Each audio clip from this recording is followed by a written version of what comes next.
The ridge line is perfectly straight all the way around, and everything is lined up from here to there at the same level. And this little hole right here, it seems that a lot of these, it was all stacked or molded.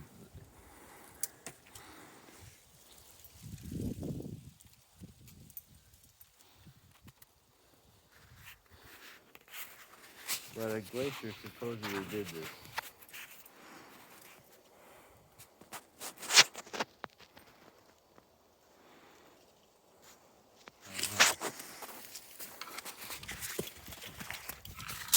I think it's possible there was a glacier that came through this and carved the majority of these mountains, but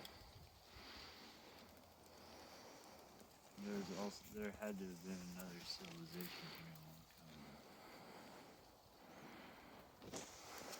ago. Because up here on the other side, there's caves and waterfalls, creeks, and structures as well.